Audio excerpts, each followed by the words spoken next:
Hello students, welcome to दक्षिणा ई classroom. I am Kuldeep नागर, your chemistry teacher. आज के लेक्चर में ERT1 का जो पेपर 2 है ये हम डिस्कस कर रहे हैं। फर्स्ट क्वेश्चन आप देखिए, थर्मोडाइनेमिक्स से रिलेटेड है। Calculate heat of formation of carbon monoxide from the following data. Data क्या दे रखा है? दो केमिकल रिएक्शन है, इन दोनों केमिकल रिएक्शन का एंथैल्पी चेंज हमें गिवन है और कार्बन मोनोऑक्साइड के फॉर्मेशन के लिए हीट ऑफ फॉर्मेशन हमें कैलकुलेट करना है। ये दोनों केमिकल रिएक्शन अपने पास क्या है? कार्बन सॉलिड का ऑक्सीडेशन करवा के CO2 गैस इन्होंने बनाया है। इजी सा क्वेश्चन है। हीट ऑफ फॉर्मेशन आपको कैलकुलेट करना है कार्बन मोनोऑक्साइड के लिए और बाकी दो केमिकल रिएक्शन आपको दे रखी है। इन दोनों केमिकल रिएक्शन के लिए एंथैल्पी चेंज गिवन है -94 किलो कैलोरी पर मोल ऑफ द रिएक्शन होता है। और एक अपने पास CO का ऑक्सीडेशन है, ये भी गैस। CO का ऑक्सीडेशन करेंगे तो क्या बनेगा? CO2 gas.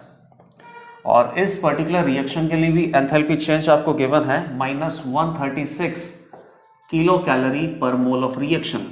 ये दोनों डेटा अपने पास है। इसको बोल देते हैं रिएक्शन 1, इसको बोल देते हैं रिएक्शन 2। क्या कैलकुलेट करना है? कार्बन मोनोऑक्साइड के फॉर्मेशन के लिए heat of formation, that means enthalpy change of formation, ये हमें कैलकुलेट करना है। तो ये कैलकुलेट करने के लिए कार्बन मोनोऑक्साइड के फॉर्मेशन का केमिकल रिएक्शन आपको लिखना पड़ेगा। कार्बन मोनोऑक्साइड 1 मोल आपको बनाना है।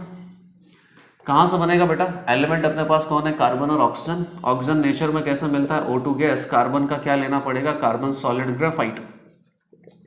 तो कितना इजी क्वेश्चन है। डिजायर्ड रिएक्शन अपने पास है, इस डिजायर्ड रिएक्शन को गिवन रिएक्शन से आपको बनाना है। तो गिवन रिएक्शन में जो भी ऑपरेशन करेंगे जिससे कि डिजायर्ड रिएक्शन बनेगा, एग्जैक्टली सेम ऑपरेशन आपको क्या करना है? थर्मोडाइनेमिक पैरामीटर एंथैल्पी चेंज पे करना है। तो जो थर्ड रिएक्शन है, जो डिजायर्ड रिएक्शन है, इस डिजायर्ड रिएक्शन का एंथैल्पी चेंज हमें पता चल जाएगा। और डिजायर्ड रिएक्शन अपने पास क्या है? कार्बन मोनोऑक्साइड के फॉर्मेशन के लिए है। तो यहाँ पे इस पर्टिकुलर रिएक्शन का जो भी एंथैल्पी चेंज होगा, इस पर्टिकुलर रिएक्शन का जो भी एंथैल्पी चेंज होगा उसको आप क्या बोलोगे? Enthalpy change for the formation of carbon monoxide gas. यही वैल्यू हमें पता करनी है। किस तरीके से आ सकता है ये? किस तरीके से आ सकता है? कार्बन सॉलिड लेफ्ट में आपको रखना है तो 1 को तो प्लस करना पड़ेगा, और CO कार्बन मोनोऑक्साइड को राइट में रखना है तो इसको माइनस करना पड़ेगा। कार्बन मोनोऑक्साइड एक ही आना चाहिए, यहाँ पे आपके पास दो दे रखे हैं तो इसको हाफ आप कर दो। तो 1 minus equation 2 divided by 2, that is equal to equation number 3। Equation number 3 का एंथैल्पी चेंज अपने पास आ जाएगा। इक्वेशन नंबर 3 या रिएक्शन नंबर 3 का जो एंथैल्पी चेंज होगा उसे आप क्या बोलोगे? कार्बन मोनोऑक्साइड गैस के एंथैल्पी चेंज ऑफ फॉर्मेशन हम बोल सकते हैं। तो आंसर अपने पास कितना आ जाएगा? -94 माइनस यहाँ पे कितना हो जाएगा? 136 डिवाइडेड बाई 2, तो ये प्लस हो जाएगा। यहाँ से enthalpy of formation of carbon monoxide आ जाएगा। स्टैंडर्ड स्टेट आपको गिवन नहीं है, तो जो भी स्टेट गिवन है उसी पे आपने आंसर निकाला है। ये आ जाएगा अपने पास कि नेगेटिव में है, ये थोड़ा कम हो जाएगा, -26 किलो कैलोरी पर मोल। तो 1 मोल कार्बन मोनोऑक्साइड के फॉर्मेशन के लिए -26 किलो कैलोरी पर मोल, इतना एंथैल्पी चेंज ऑफ फॉर्मेशन यहाँ पे होगा। तो आंसर अपने पास कितना आ गया? इंटीजर में केवल मैग्नीट्यूड आपको आंसर देना है, तो 26। क्वेश्चन नंबर 2 पे आओ। क्वेश्चन नंबर 2 तो बहुत ही सिंपल है। मेलामाइन का स्ट्रक्चर आपको दे रखा है और मेलामाइन के स्ट्रक्चर में आपसे पूछा है कि कितने लॉन पेयर लोकलाइज्ड हैं या फिर कितने लॉन पेयर डीलोकलाइज्ड हैं। मेलामाइन का स्ट्रक्चर अगर नहीं भी दिया जाता तो भी आपको पता होना चाहिए। मेलामाइन के स्ट्रक्चर को आप किस तरीके से याद रखोगे?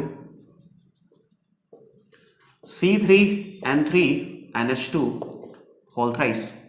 C3N3, तो 3 + 3 कितना हो गया? 6 एटम्स का आपने एक साइकिल बना दिया। 3 कार्बन एटम उसमें अल्टरनेट है, 3 नाइट्रोजन एटम उसमें अल्टरनेट है, बीच में आप इस तरीके से पाई बॉन्ड लगा दो तो एकदम बेंजीन के जैसा स्ट्रक्चर हो जाएगा।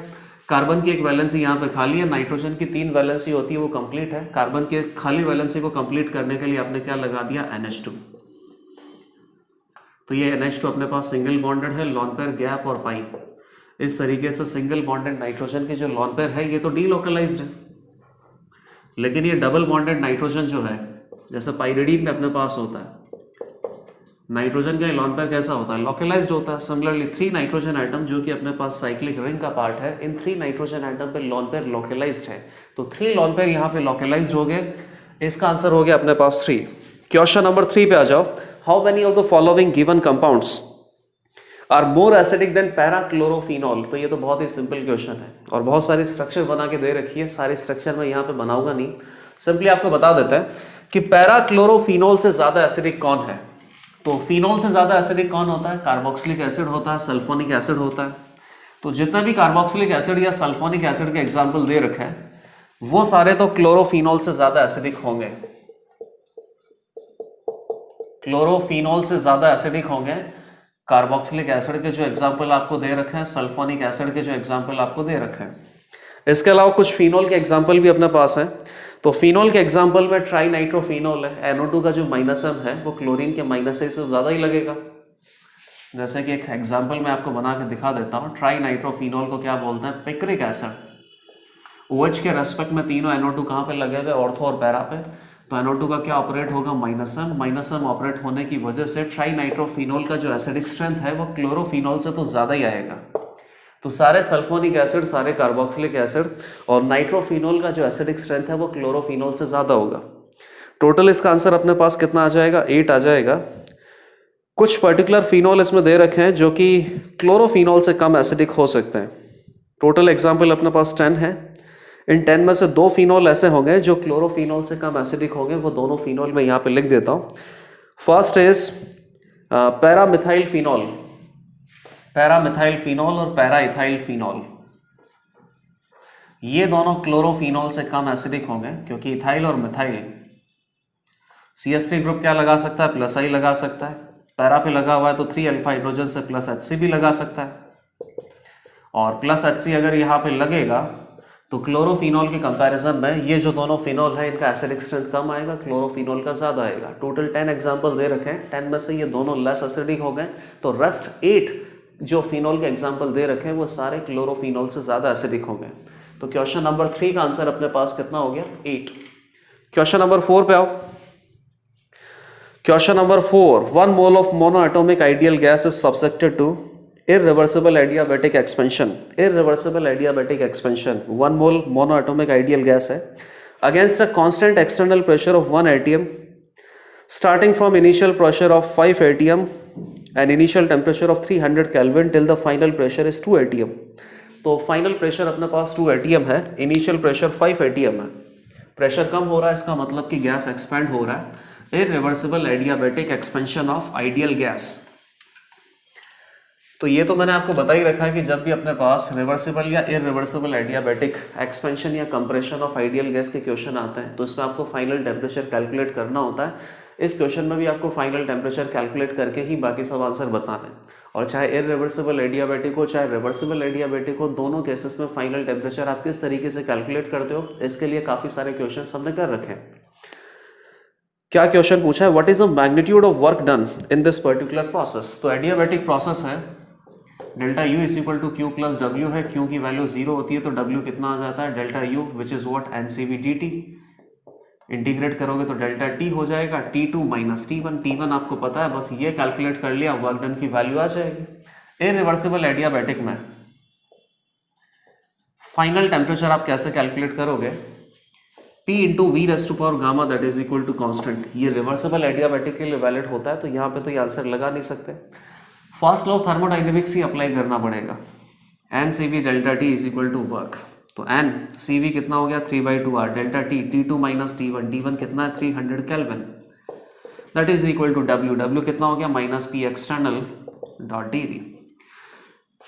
कांस्टेंट एक्सटर्नल प्रेशर है बेटा, तो P एक्सटर्नल का जो वैल्यू है इंटीग्रेशन से बाहर आ जाएगा, -1 atm against a constant external pressure of 1 atm। और dV का इंटीग्रेशन कितना हो जाएगा? V2 minus V1। तो लेकिन वॉल्यूम का वैल्यू आपको गिवन नहीं है, प्रेशर का वैल्यू गिवन है, तो कोई दिक्कत नहीं है। प्रेशर और टेम्परेचर की टर्म में वॉल्यूम की वैल्यू पुट कर देंगे। V2 कितना हो जाएगा? nRT2/P2। और ये कितना हो जाएगा? nRT1/P1। P1 का वैल्यू अपने पास कितना है? 5 atm। और ये कितना है बेटा? 2 atm। N और R सब जगह से कट जाएगा, ठीक है। प्रेशर का जो एटीएम में यूनिट है, यहाँ पे जो यूनिट है वो कैंसिल आउट हो जाएगा, बस प्योरली अपने पास एक नंबर बचा है 3/T2 minus 300 multiplied by 3/2 that is equal to, ये माइनस हो जाएगा। और T2/P2 कितना है? P2 अपने पास टोटल प्रेशर है कितना? 2 atm।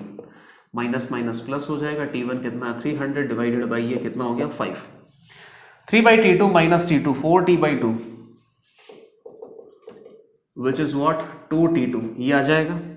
ये कितना हो जाएगा 900 डिवाइडेड बाई 2 450 हो जाएगा माइनस में, और उधर अपने पास कितना -60, तो 450 और -60 प्लस में 60 तो कितना हो जाएगा 510, तो T2 कितना हो गया 255 केल्विन। T2 अगर 255 केल्विन है तो वैल्यू पुट कर दो, n कितना है 1, CV अपने पास कितना है 3/2 R की वैल्यू आपको क्या दे रखी है 2 कैलोरी पर मोल पर kelvin multiplied by T2 minus T1, तो T2 अपने पास कितना हो गया 255 और T1 कितना है 300, तो कितना हो जाएगा -45, तो ये कितना हो गया -135 कैलोरी, इतना वर्क आ जाएगा। तो work done by the gas अपने पास इसका आंसर कितना आ जाएगा 135 कैलोरी। इजी सा क्वेश्चन है, केवल फाइनल टेम्परेचर आपको कैलकुलेट करना है, और इरिवर्सिबल एडियाबैटिक प्रोसेस में फाइनल टेम्परेचर आप फर्स्ट लॉ ऑफ थर्मोडायनेमिक्स को यूज करके ही कैलकुलेट करते हैं। Question number 5, bond enthalpy, find bond enthalpy of C double bond O in kilo joule per mole using following informations. Total 4 information अपने पास है, और carbon double bond oxygen का जो bond enthalpy है दैट मीन्स बॉन्ड एनर्जी आपको पता करना है। तो थर्मोकेमिस्ट्री से रिलेटेड क्वेश्चन है, बहुत ही ईजी है। जब भी बॉन्ड एनर्जी से रिलेटेड क्वेश्चन आपके पास पूछा जाए तो आपको क्या करना है कि जो भी गिवन डेटा है उस गिवन डेटा में किसी भी पर्टिकुलर रिएक्शन का जो एंथैल्पी चेंज है, किसी भी पर्टिकुलर रिएक्शन का जो एंथैल्पी चेंज है in terms of bond energy आपको पुट करना है। अब गिवन डेटा में अपने पास क्या दे रखा है, C डबल बॉन्ड O का जो बॉन्ड एनर्जी है ये फाइंड आउट करना है। तो जहां पे भी गिवन डेटा में C डबल बॉन्ड O आपको पता चल रहा है, जहां पे भी गिवन डेटा में C डबल बॉन्ड O है, उसी पर्टिकुलर इंफॉर्मेशन के लिए enthalpy change of reaction in terms of bond energy आपको निकालना है। इसकी वैल्यू आपको पता नहीं होगी तो एक मैथमेटिकल इक्वेशन बनेगा जिससे कि bond energy of C double bond O ये हमें पता चल जाएगा। C डबल बॉन्ड O कहाँ प्रेजेंट है, CO2 गैस में, और CO2 गैस का जो एंथैल्पी चेंज ऑफ फॉर्मेशन है वो दे रखा है। इक्वेशन क्या लिखेंगे, CO2 गैस के एंथैल्पी ऑफ फॉर्मेशन के लिए carbon oxygen, carbon solid graphite में प्रेजेंट होता है, O2 गैस होता है, इससे क्या बनेगा CO2 गैस। तो यहाँ पे जितना भी एंथैल्पी चेंज ऑफ रिएक्शन होगा that will be called enthalpy of formation of CO2 gas which is equal to what -400 kilo joule per mole. Bond energy आपको दे रखा है OO बॉन्ड का 500 किलो जूल पर मोल, और कार्बन का जो atomisation है जो कि सब्लिमेशन के इक्वल ही होगा, ये कितना दे रखा है आपको 700 किलो जूल पर मोल, और रेजोनेंस एनर्जी ऑफ CO2 भी आपको दे रखा है which is 150 kilo joule per mole negative में। तो C डबल बॉन्ड O का बॉन्ड एंथैल्पी आपको कैलकुलेट करना है। C डबल बॉन्ड O अपने पास केवल इसी पर्टिकुलर इंफॉर्मेशन में इंक्लूडेड है। तो बताइए इस रिएक्शन का जो भी एंथैल्पी चेंज है, रिएक्शन का जो भी एंथैल्पी चेंज है उसको आप क्या बोलोगे, CO2 के फॉर्मेशन का एंथैल्पी चेंज, और ये आपको कितना गिवन है 400। कैसे आ जाएगा बेटा, bond energy of reactant minus bond energy of product. तो रिएक्टेंट में आपको कार्बन सॉलिड इसका एटोमाइजेशन करना पड़ेगा, तब ये जाके आइसोलेटेड गैसियस एटम में जाएगा। मतलब आपने हर किसी कार्बन एटम को एक तरीके से अलग कर दिया, सारे के सारे बॉन्ड हैं वो ब्रेक कर दिए। 700 किलो जूल लगेगा, यहाँ से ऑक्सीजन का डबल बॉन्ड एक ही बार आपको ब्रेक करना है, तो 1 × 500 लग जाएगा, माइनस प्रोडक्ट में बॉन्ड आपको ब्रेक करना है। प्रोडक्ट में अपने पास CO2 गैस में ऑलरेडी है, और लेट अस से कि C डबल बॉन्ड का जो बॉन्ड एंथैल्पी है दैट इज X। लेकिन एक बात और ध्यान रखना कि CO2 गैस में रेजोनेंस होता है, तो यहाँ पर रेजोनेंस भी आपको ब्रेक करना पड़ेगा, और रेजोनेंस ब्रेक करने के लिए कितना एनर्जी लगेगा, resonance energy of CO2।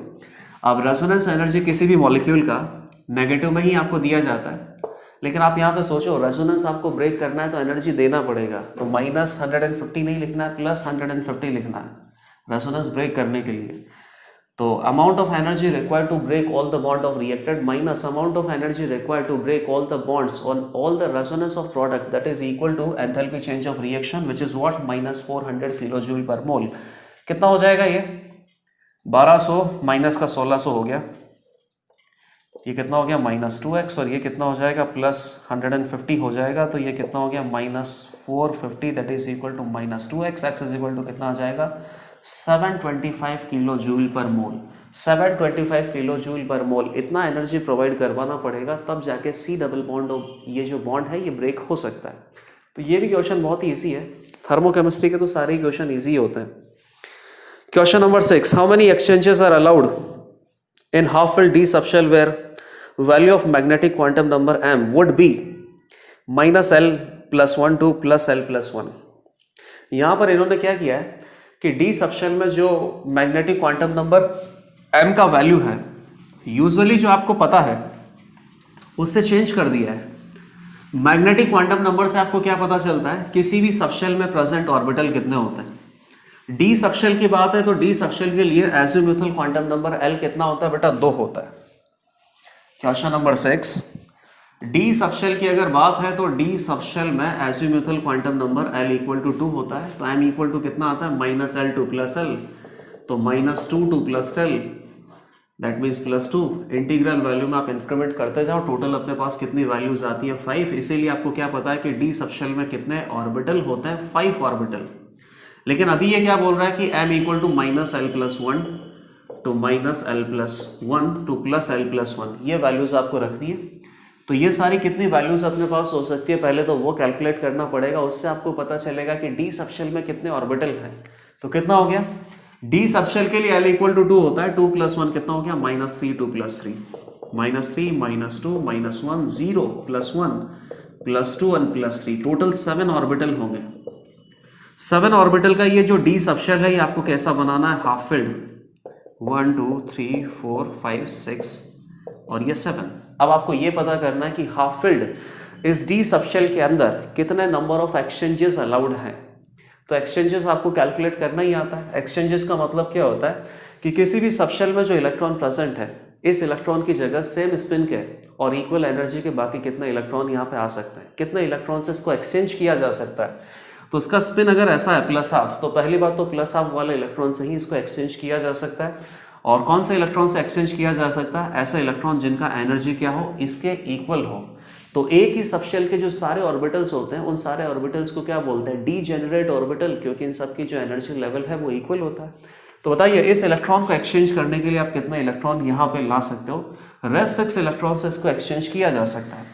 Similarly इस इलेक्ट्रॉन को अगर आपको एक्सचेंज करना है तो रेस्ट 5 इलेक्ट्रॉन से इसको एक्सचेंज किया जा सकता है, क्योंकि यहाँ पे ऑलरेडी एक एक्सचेंज हो चुका है। तो 6 plus 5 plus 4 plus 3 plus 2 plus 1, total 21 exchanges will be allowed in half shell, in half filled D subshell configuration if D subshell have total 7 orbital. 21 exchanges यहाँ पे हो सकते हैं। क्वेश्चन नंबर 7 पे आ जाओ। 7 बहुत ही इजी क्वेश्चन है बेटा, और 7 में आपके पास एक कॉलम दे रखा है, इस कॉलम में कुछ कंपाउंड बना के दे रखे हैं। ये क्वेश्चन मैं बिल्कुल भी सॉल्व नहीं करूँगा।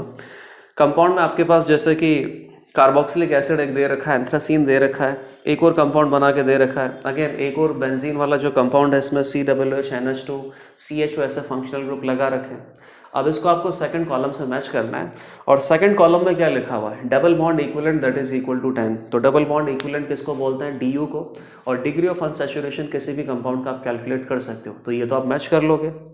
कंपाउंड होमोसाइक्लिक है या हेट्रोसाइक्लिक, ये भी आप पता कर सकते हो। कंपाउंड में टोटल फंक्शनल ग्रुप कितने हैं, फंक्शनल ग्रुप आप जानते ही हो। प्रिंसिपल कार्बन एटम की चेन आपको सेलेक्ट करनी है, प्रिंसिपल कार्बन एटम का जो चेन है PCC वो सेलेक्ट करना आपको पता है। और क्या है कि कंपाउंड का जो अपने पास नेम है वो दे रखा है, तो किसी भी कंपाउंड का UPSC नेम भी हम लिख सकते हैं। तो इन्हीं सारे ऑप्शन से मैच करना है, जो कि बहुत ही ईजी है। प्रिंसिपल कार्बन चेन हम सेलेक्ट कर सकते हैं, कंपाउंड का नेम लिख सकते हैं, डबल बॉन्ड इक्विवेलेंट कैलकुलेट कर सकते हैं, और इसके अलावा जो भी अपने पास फंक्शनल ग्रुप प्रेजेंट है कंपाउंड में, ये सारा कुछ हम देख सकते हैं। तो इसमें मैं डायरेक्ट आंसर आपको बता रहा हूँ। टोटल इस पर्टिकुलर कॉलम के लिए आपको 2 क्वेश्चन दे रखे हैं, दोनों क्वेश्चन बहुत ही ईजी हैं। पहले क्वेश्चन में आपसे पूछा है करेक्ट कॉम्बिनेशन, तो इसमें करेक्ट कॉम्बिनेशन अपने पास आएगा थर्ड का R से।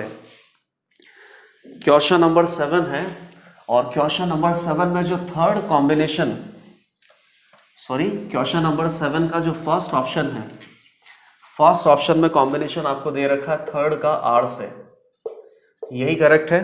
थर्ड वाले में आपको क्या दे रखा है, एक पर्टिकुलर कंपाउंड आपको बना के दे रखा है, इसका कॉम्बिनेशन इन्होंने मैच किया है R से। R में क्या लिखा है कि कंपाउंड हेट्रोसाइक्लिक है, तो बिल्कुल सही बात है, जो कंपाउंड आपको दे रखा है उसमें बहुत सारी साइकिल्स हैं जिनमें कुछ कार्बन आइटम है, कुछ नाइट्रोजन आइटम भी इंक्लूडेड है, मतलब कि हेट्रोसाइक्लिक तो ये होगा। बाकी सारे कॉम्बिनेशन गलत है। क्वेश्चन नंबर 8 पे आओ। क्वेश्चन नंबर 8 में आपसे पूछा है एग्जैक्ट करेक्ट कॉम्बिनेशन आपसे पूछा है, और करेक्ट कॉम्बिनेशन के लिए यहां पे आंसर आएगा ऑप्शन नंबर 3 1 to S। अब 1 to S 1 में आपके पास ये है, और इसका कॉम्बिनेशन इन्होंने मैच किया एस प्रिंसिपल कार्बन आइटम। यहाँ पे 4 कार्बन आइटम का प्रिंसिपल कार्बन आइटम की जो चेन है उसमें 4 कार्बन आइटम प्रेजेंट है। ये अपने पास कार्बोक्सिलिक एसिड है जो सीनियर फंक्शनल ग्रुप है, या जो प्रिंसिपल फंक्शनल ग्रुप है, इसके कार्बन आइटम को तो चेन में सेलेक्ट करना ही है। उसके बाद 1 2 3 यहाँ तक आ गए। अब ऊपर जाओगे कि नीचे जाओगे, तो जहाँ पे मल्टीपल बॉन्ड प्रेजेंट है, सबसे ज़्यादा प्रिंसिपल कार्बन चेन में क्या प्रेजेंट होना चाहिए, फंक्शनल ग्रुप प्रेजेंट होना चाहिए, उसके बाद मल्टीपल बॉन्ड, उसके बाद नंबर ऑफ कार्बन आइटम, उसके बाद सब्स्टिट्यूट। इसी तरीके से अपना चलता है। इसी प्रायोरिटी ऑर्डर को फॉलो करके 1 2 3 अब इसके बाद आपको मल्टीपल बॉन्ड की तरफ जाना चाहिए, ताकि चेन में multiple bond, carbon carbon double bond और कार्बन कार्बन ट्रिपल बॉन्ड ज़्यादा इंक्लूड कर पाए। तो यहाँ पर पीसीसी में प्रिंसिपल कार्बन चेन में टोटल 4 कार्बन आइटम्स प्रेजेंट है। तो 8th का ये ऑप्शन करेक्ट दे रखा है, बाकी सब इनकरेक्ट है। क्वेश्चन नंबर 9, क्वेश्चन नंबर 9 और 10। अब ये एटॉमिक स्ट्रक्चर में जो आपने श्रोडिंजर्स वेव इक्वेशन पढ़ा है, जिसमें रेडियल वेव फंक्शन का ग्राफ प्लॉट किया है, रेडियल प्रोबेबिलिटी डेंसिटी का ग्राफ प्लॉट किया है, और 4πr² मल्टीप्लाइड बाई r², उसको क्या बोलते हैं अपन, PR। क्या होता है, रेडियल प्रोबेबिलिटी डिस्ट्रीब्यूशन फंक्शन। इन तीनों के जो ग्राफ आपने प्लॉट किए हैं ना, उसी के लिए क्वेश्चन नंबर 9 और 10 आपसे पूछा गया है। क्वेश्चन नंबर 9 में क्या है, आइडेंटिफाई द इनकरेक्ट मैच। इसका आंसर हो जाएगा 3rd। अब 3rd आंसर में आप देख लो, P को मैच इन्होंने कर रखा है 3 से, P को मैच कर रखा है 3 से, और यहीं से अपना आंसर गलत हो जाएगा। P को मैच करके रखा है 3 से, तो P में आपके पास क्या गिवन है और 3 में क्या गिवन है, दोनों देख लेते हैं। बाकी सारे करेक्ट मैच है, वो आप एक बार एस्टेब्लिश कर लेना। ग्राफ आपको क्या दे रखा है, radial wave function versus distance from nucleus, radial wave probability density, radial electron probability density versus distance from nucleus, और 4πr² multiplied by capital R² versus R, radial probability distribution function PR versus distance from nucleus. ये तीनों graph हमें दे रखे हैं, orbital के नाम दे रखे हैं। तो ऑर्बिटल के ग्राफ को डिफरेंट ग्राफ से आपको मैच करना है। इनकरेक्ट मैच अपने पास कौन सा, P2 3, option number, question number 9 option number 3 है बेटा। P में आपके पास क्या गिवन है, n = 3, L = 2, M = 0। इससे कोई दिक्कत नहीं है, यहीं से आपको पता चल गया कि 3 और L = 2, D subshell 3D orbital की बात है। और 3D ऑर्बिटल को इन्होंने मैच किया है 3rd वाले से। 3rd में आपके पास रेडियल प्रोबेबिलिटी डेंसिटी का ग्राफ है विद रेस्पेक्ट टू R, ये कुछ ऐसा दे रखा है।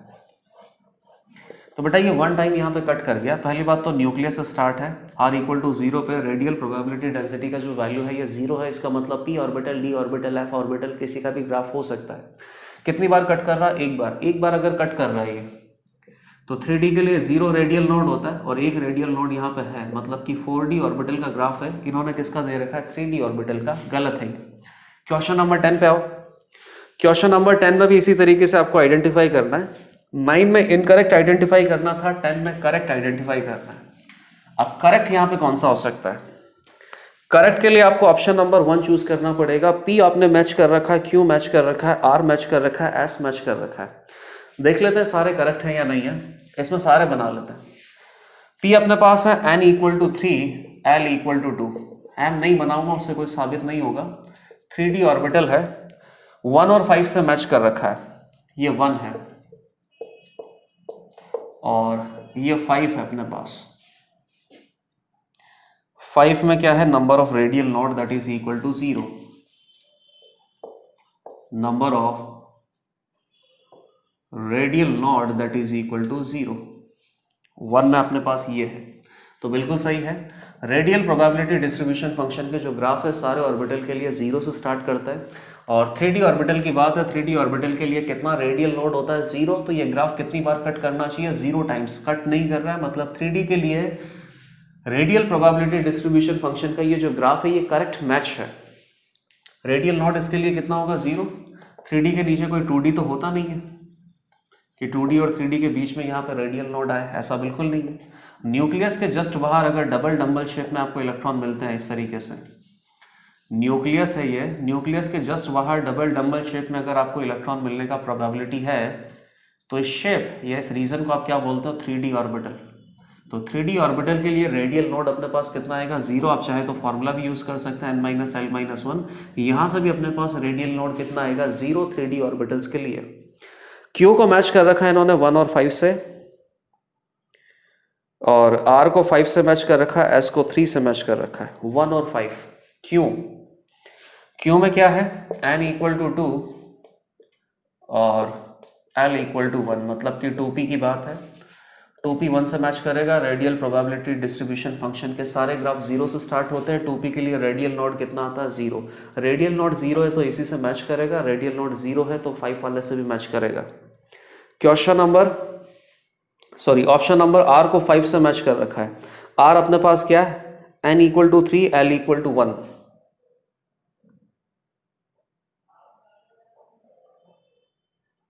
R को 5 से मैच कर रखा है, n = 3, L = 1, तो 3p की बात है। इसको मैच कर रखा है 5 से, number of radial node that is equal to 0। तो बेटा ये इनकरेक्ट है, क्योंकि 3p के लिए तो एक रेडियल नोड प्रेजेंट होगा ही सही 3p और 2p के बीच में। तो ये ऑप्शन तो इनकरेक्ट इन्होंने दे रखा है, इसमें बिल्कुल गड़बड़ है। और s को इन्होंने मैच कर रखा है, सॉरी ये s था, बिल्कुल करेक्ट है, ये s है। s को मैच कर रखा है इन्होंने 3 से, और 3 के लिए अपने पास रेडियल प्रोबेबिलिटी डेंसिटी का ग्राफ दे रखा है, मतलब कि r² का ग्राफ दे रखा है, और वो ग्राफ भी कुछ ऐसा ही है।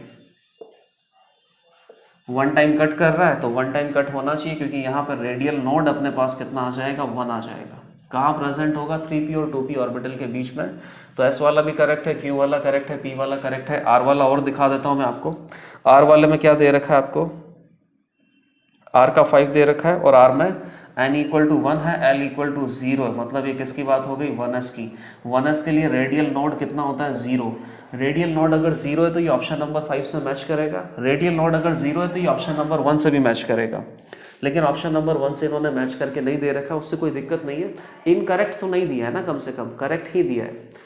तो क्वेश्चन नंबर 10 और 11 आप केवल तभी अटेम्प्ट कर पाते हैं जब श्रोडिंजर्स वेव इक्वेशन में radial wave function with respect to distance, similarly radial probability density with respect to distance and radial probability distribution function with respect to distance, ये तीनों कर्व आपको प्लॉट करने आते हो डिफरेंट ऑर्बिटल्स के लिए।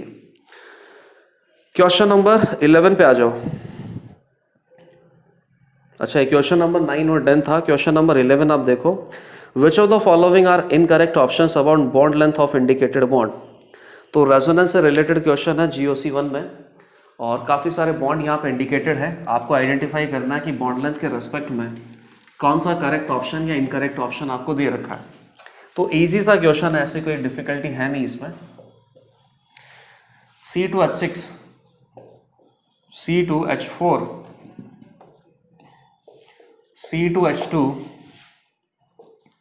C6H6, carbon carbon का जो बॉन्ड लेंथ है ये आपको बताना है। सिमिलरली एक साथ ही मैच कर लेंगे सारी।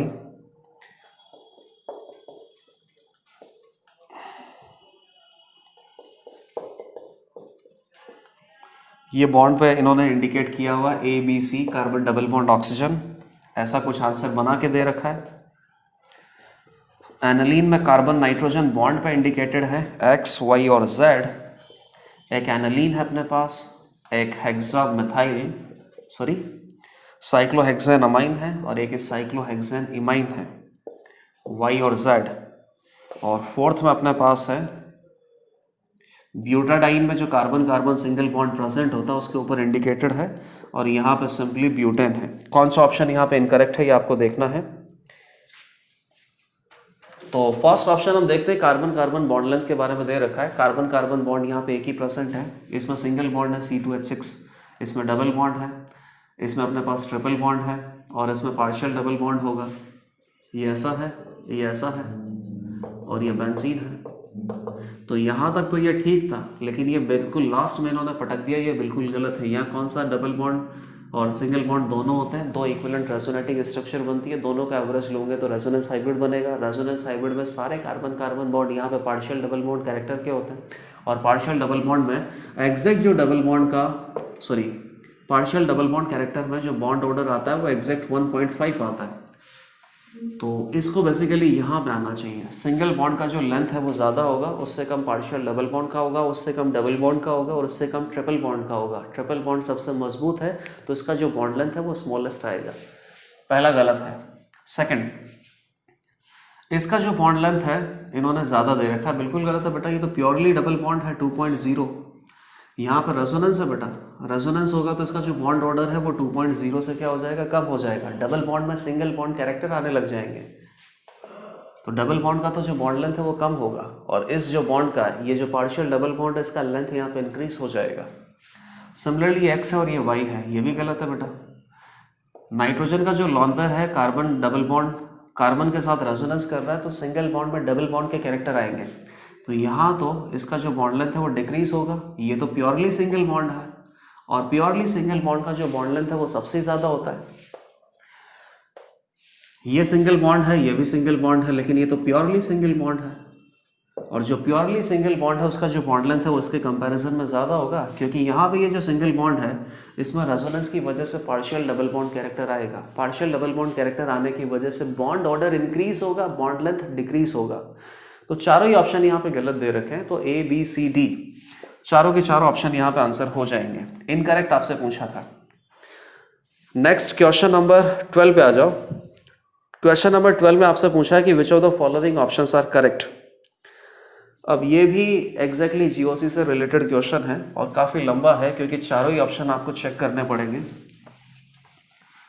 लेकिन इन क्वेश्चन से क्या होगा कि जीओसी में आपने जितने भी कॉन्सेप्ट सीखे हैं ना वो सारे कॉन्सेप्ट रिवाइज हो जाएंगे। सबसे पहले आपसे पूछा है कि रेजोनेंस एनर्जी पर बेंजीन रिंग, तो ये बेंजीन हो गया। इसके बाद आपको दे रखा है नैप्थलीन, और इसके बाद दे रखा है एंथ्रासीन। एकदम सिंपल आंसर है। रेजोनेंस एनर्जी पर बेंजीन रिंग अगर आपको कैलकुलेट करना है तो बेंजीन रिंग में ही सबसे ज्यादा होगा। क्यों? क्योंकि बेंजीन रिंग में 3 पाई बॉन्ड का रेजोनेंस है। नैप्थलीन में कितना है? 3 मल्टीप्लाइड बाई 2, 6 पाई बॉन्ड का रेजोनेंस नहीं है। यहाँ पर एक्चुअली में 5 पाई बॉन्ड का रेजोनेंस है। तो इसका जितना रेजोनेंस एनर्जी है या इसका जितना रेजोनेंस है उसके कंपैरिजन में डबल बेंजीन रिंग को फ्यूज करने से रेजोनेंस एनर्जी जस्ट डबल नहीं हुआ, resonance energy of benzene ring ये कितना आता है? 36 किलो कैलोरी पर मोल। तो ऐसा नहीं है कि नैप्थलीन का जस्ट डबल होकर 72 आ रहा है, बिल्कुल नहीं, इसका केवल 61 आता है।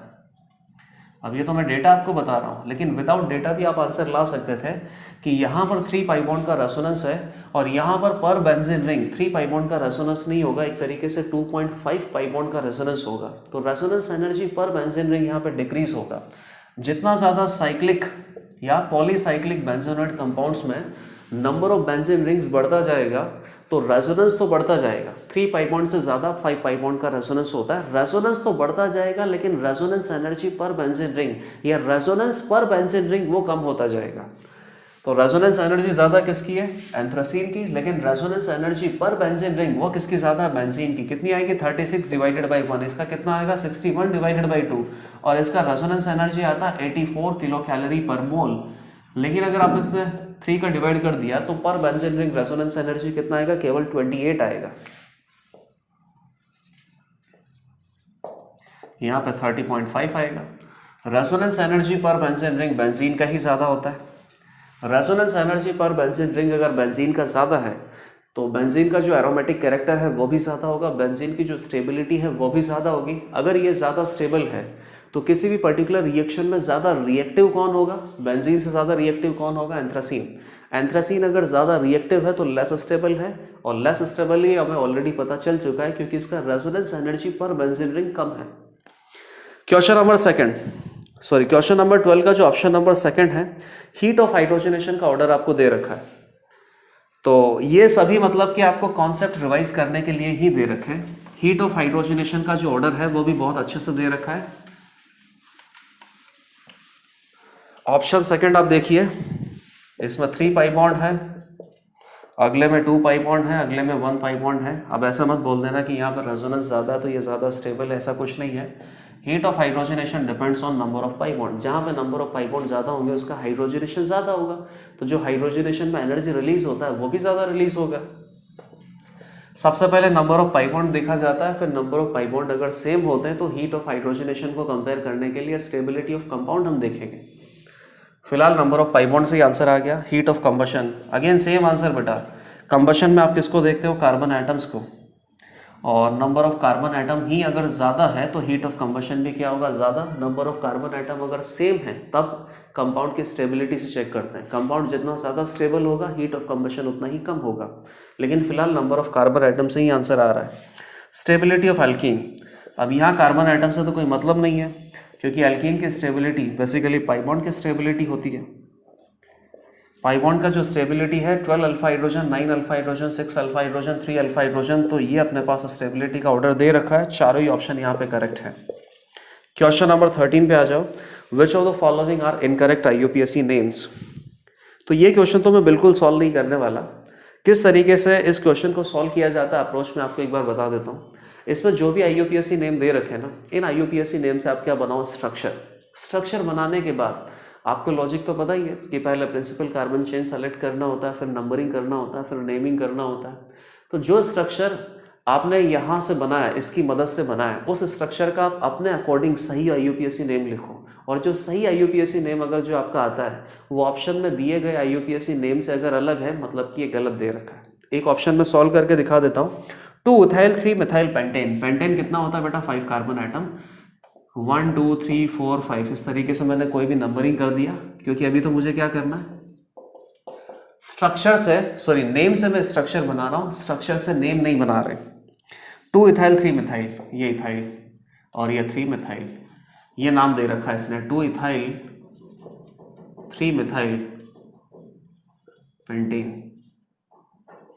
तो ये नाम बिल्कुल गलत होगा। क्यों? 1 2 3 4 5 कार्बन आइटम का चेन सेलेक्ट करके इसने पेंटेन बोला है, जबकि मैं बोल रहा हूँ कि इसमें 6 कार्बन आइटम का रिंग है, सॉरी 6 कार्बन आइटम की cyclic chain, sorry open chain है।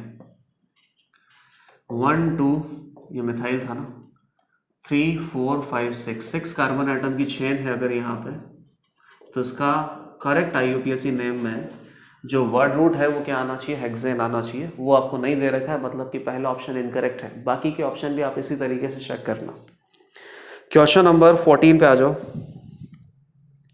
14 में क्या दे रखा है? Correct order of the basic strength. Acidic strength basic strength पे आ गए। बेसिक स्ट्रेंथ का ये सवाल है, एसिडिक स्ट्रेंथ का सवाल इससे पहले हम कर चुके हैं। क्या सवाल आया था कि क्लोरोफिनॉल से ज़्यादा एसिडिक कौन है? टोटल 10 कंपाउंड आपको दे रखे थे, जिसमें से 8 कंपाउंड क्लोरोफिनॉल से ज़्यादा एसिडिक थे।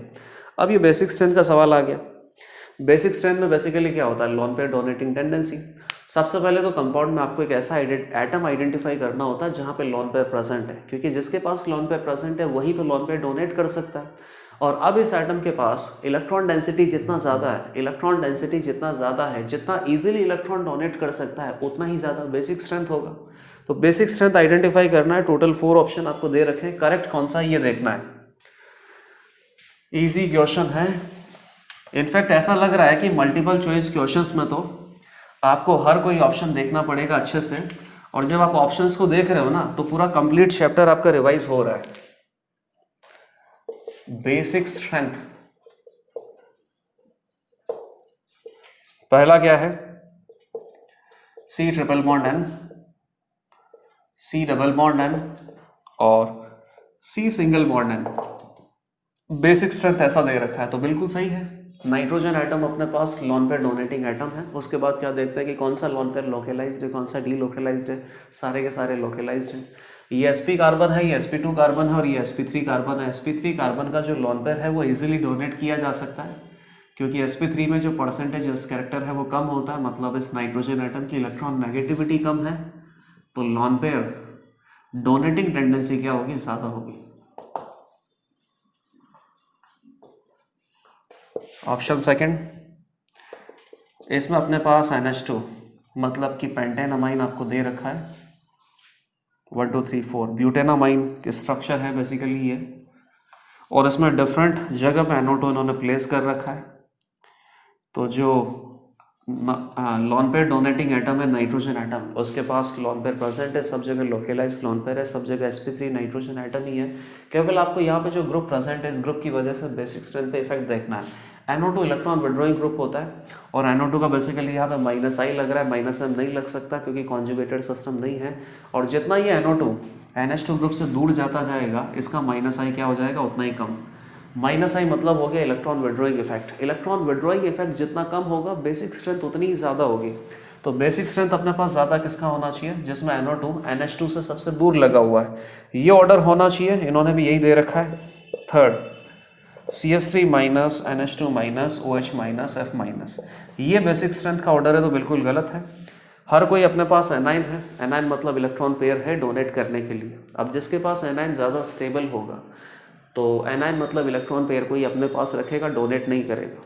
स्टेबल कहाँ हो सकता है, मोर इलेक्ट्रोनेगेटिव एटम पे नेगेटिव चार्ज स्टेबल हो सकता है, तो F माइनस सबसे ज़्यादा स्टेबल होगा। तो सबसे लीस्ट स्टेबल कौन होगा, CH3 माइनस। लीस्ट स्टेबल होगा तो इजीली इलेक्ट्रॉन पेयर को डोनेट कर सकता है, बेसिक स्ट्रेंथ ज़्यादा हो सकती है, तो ये ऑप्शन आपको गलत दे रखा है। फोर्थ आप देखिए, फोर्थ में अपने पास पायरिडीन है जिसमें CH3 CD3 और CT3 लगा रखा है और इसकी बेसिक स्ट्रेंथ का ऑर्डर दे रखा है कि जहां पे CT3 लगा हुआ है उस पायरिडीन का बेसिक स्ट्रेंथ ज़्यादा है, तो बिल्कुल सही है। CH3 CD3 और CT3 इन तीनों की वजह से क्या लगेगा, प्लस आई इफेक्ट। और प्लस आई इफेक्ट किसका ज़्यादा होता है, हाइड्रोजन से ज़्यादा ड्यूटीरियम का, ड्यूटीरियम से ज़्यादा ट्रीटियम का। तो जहाँ पे पायरिडीन के ऊपर CT3 लगा हुआ है, CT3 का प्लस आई ज़्यादा होगा तो अल्टीमेटली जो पायरिडीन में नाइट्रोजन एटम है इसकी lone pair donating tendency increase हो जाएगी। लॉन पेयर डोनेटिंग टेंडेंसी अगर ज़्यादा होगी तो बेसिक स्ट्रेंथ ज़्यादा होगा, तो ऑप्शन नंबर 4 भी करेक्ट है। क्वेश्चन नंबर 15 पे आते हैं, what is the maximum number of electron that can be accommodated in an atom in which highest principal quantum number is 4। कोई भी एक पर्टिकुलर पीरियोडिक टेबल का अपने पास एटम है जिसमें हाईएस्ट प्रिंसिपल क्वांटम नंबर 4 है, तो उसमें कितने इलेक्ट्रॉन आपने अकोमोडेट किए हैं, तो बताओ। 1s 2s 2p 3s 3p 4s 3d 4p, उसके बाद क्या आता है 5s। Highest principal quantum number आपको 4 तक रखना है, तब तक आप इतने ऑर्बिटल फिल करोगे। तो 2 इलेक्ट्रॉन 2 इलेक्ट्रॉन 2 इलेक्ट्रॉन 2 इलेक्ट्रॉन 8, 6 और 6 10, और यहाँ पे भी कितना है 6, तो 6 + 6 + 6 18, 18 + 8 26 + 10 36 इलेक्ट्रॉन फिल कर सकते हैं। और वैसे ही मुझे पता है कि जहाँ पर मैक्सिमम क्वांटम नंबर अगर 4 होगा मतलब कि फोर्थ पीरियड आपको फिल करना है, और फोर्थ पीरियड को फिल करते हुए जब सबसे लास्ट एलिमेंट नोबल गैस आता है तो उस नोबल गैस का एटॉमिक नंबर कितना होता है 36, उसमें 36 इलेक्ट्रॉन आप फिल कर सकते हो। जैसे ही 37th इलेक्ट्रॉन फिल करेंगे एस ब्लॉक में आ जाएंगे। एस ब्लॉक में किस पे आ जाएंगे, रुबिडियम पे। एस ब्लॉक में किस में आ जाएंगे, रुबिडियम पे, पोटेशियम से, हाँ नोबल गैस रुबिडियम पे आ जाएंगे 37 पे, और वहाँ पे 5s1 मतलब कि जो मैक्सिमम प्रिंसिपल क्वांटम नंबर है वो 5th में जाने लग जाएगा, तो 36 तक हम फिल कर सकते हैं। क्वेश्चन नंबर 16 पे आ जाओ, which of the following chemical species is basic in nature. ये कोई क्वेश्चन है, कैल्शियम हाइड्रोक्साइड दे रखा है, सिंगल करेक्ट है, कैल्शियम हाइड्रोक्साइड बेस ही होता है। अगला ClOH दे रखा है, तो क्लोरीन का जो हाइड्रोक्साइड जिसको आप बोलते हो उसको बेसिकली क्या बोलना पड़ेगा, ऑक्सी एसिड। नॉन मेटल्स के जो ऑक्सी एसिड है वो एसिडिक होता है।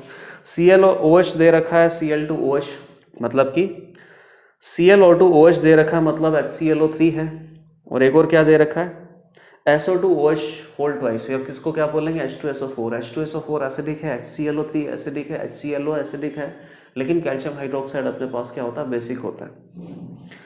विच of the following order is incorrect, question number 17। Order में अपने पास अब यहाँ पे पीरियोडिसिटी का क्वेश्चन पूछा गया है, तो इस ऑप्शन से आपको पीरियोडिसिटी के जो कॉन्सेप्ट है वो रिकॉल हो जाएंगे। पहला ऑर्डर आपके पास क्या दे रखा है, NOH से लेके मतलब कि मेटल्स के हाइड्रोक्साइड बेसिक होते हैं, NOH से लेके सीजियम हाइड्रोक्साइड तक बेसिक स्ट्रेंथ का ऑर्डर इंक्रीमेंट में दे रखा है। बिल्कुल सही बात है, मेटल्स के हाइड्रोक्साइड बेसिक होते हैं, मेटल्स का मेटेलिक कैरेक्टर मतलब इलेक्ट्रोपॉजिटिविटी जितना ज़्यादा होगा बेसिक स्ट्रेंथ उतना ही ज़्यादा होगा। तो टॉप टू बॉटम जब जाते हैं तो मेटल्स का इलेक्ट्रोपॉजिटिविटी इंक्रीज होता है, बेसिक स्ट्रेंथ इंक्रीज होगा। NH3 से लेके SbH3 एसिडिक स्ट्रेंथ आपको दे रखा है, तो ठीक है। एसिडिक स्ट्रेंथ किसका ज़्यादा होगा?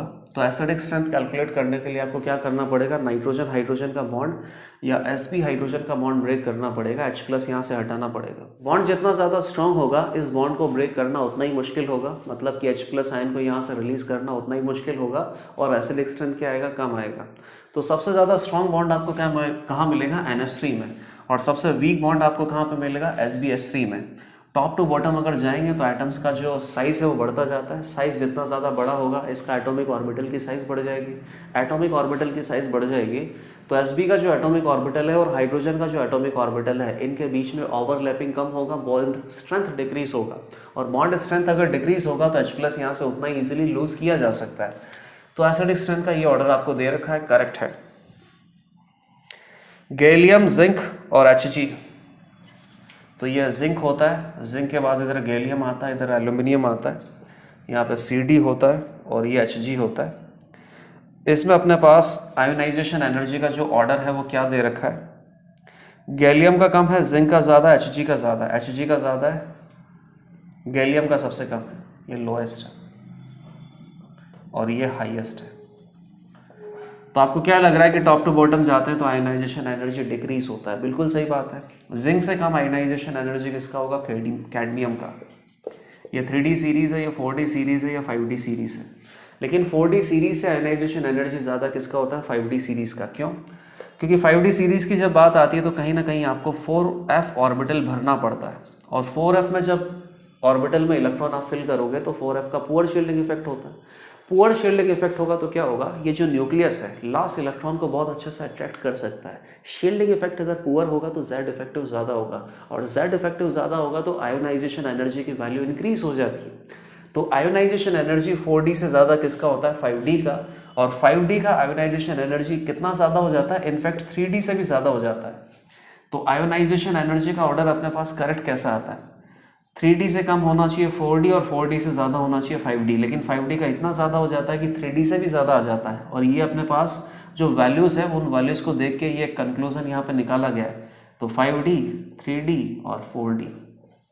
तो जिंक का जो आयोनाइजेशन एनर्जी है उससे भी ज़्यादा किसका दे रखा है, मरकरी का, ये भी करेक्ट है।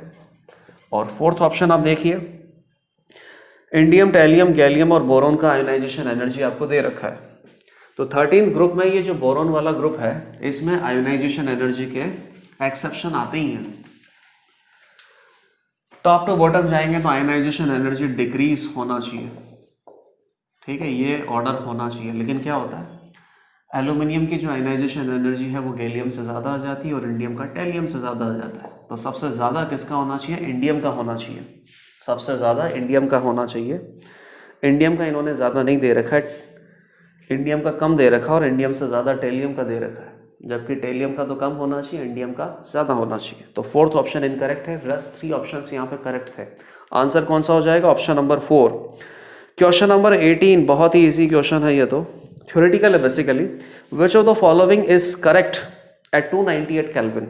298 केल्विन पे क्या करेक्ट है, एंट्रोपी के बारे में दे रखा है, Gibbs free energy of formation आपको दे रखा है, एंथैल्पी चेंज ऑफ फॉर्मेशन दे रखा है, ठीक है, चेक कर लेते हैं। Second law of thermodynamics, third law of thermodynamics में एंट्रोपी का टर्म आता है। एंट्रोपी का क्या फंडा होता है कि एब्सोल्यूट जीरो पे जो क्रिस्टलाइन स्ट्रक्चर्स होती है उनका एंट्रोपी कितना होता है, जीरो होता है।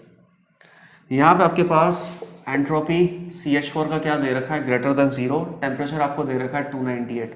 तो बिल्कुल सही बात है, कोई भी सब्सटेंस है दुनिया में उसका एंट्रोपी पॉजिटिव ही होता है। एंट्रोपी जीरो कब हो सकता है, एब्सोल्यूट जीरो पे। सेकंड,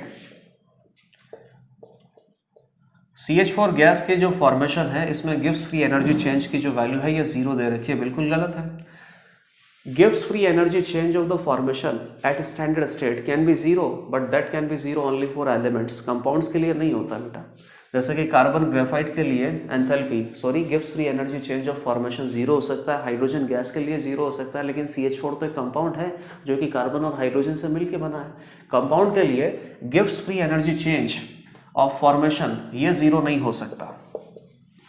थर्ड अपने पास क्या है, अगेन CH4 गैस का जो एंथैल्पी चेंज ऑफ फॉर्मेशन है वो जीरो दे रखा है, बिल्कुल गलत है बेटा।